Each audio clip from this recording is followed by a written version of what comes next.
विलिनीकरण जर त्या ठिकाणी राष्ट्रवादी काँग्रेस आणि काँग्रेसचं जर होत असेल तर त्यांचं स्वागत करतो, परंतु त्या ठिकाणी राष्ट्रीय अध्यक्ष म्हणून शरदचंद्र पवार साहेबांना त्या ठिकाणी नेमलं गेलं पाहिजे, तरच या देशाची जे बिघडलेली घडी आहे ते दुरुस्त होऊ शकते.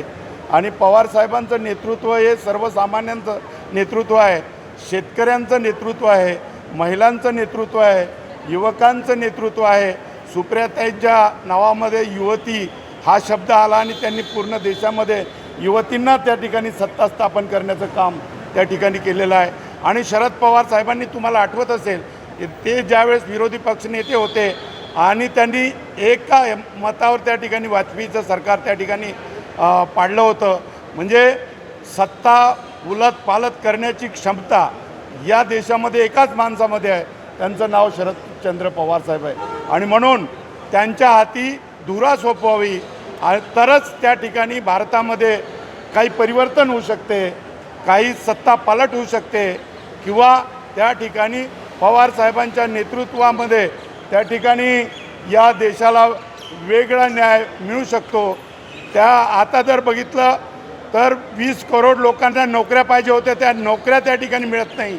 आणि अशी परिस्थिती असताना बेरोजगारांवरचं संकट त्या ठिकाणी शरद पवार साहेब सोडू शकतात.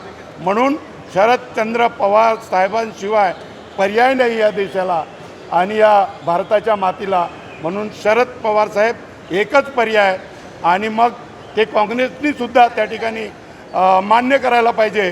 दुसरं असं, याच्या अगोदरच्या ज्या निवडणुका झाल्या काँग्रेसला फक्त 1 जागा मिळाली आणि राष्ट्रवादी काँग्रेसला 5 खासदार त्या ठिकाणी मिळाले.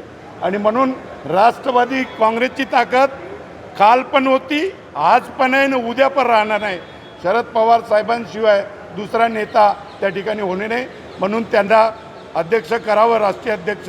काँग्रेसनी थोडं मोठं मन करून पवार साहेबांना नेतृत्व त्या ठिकाणी दिलं पाहिजे, या मताचा मी आहे.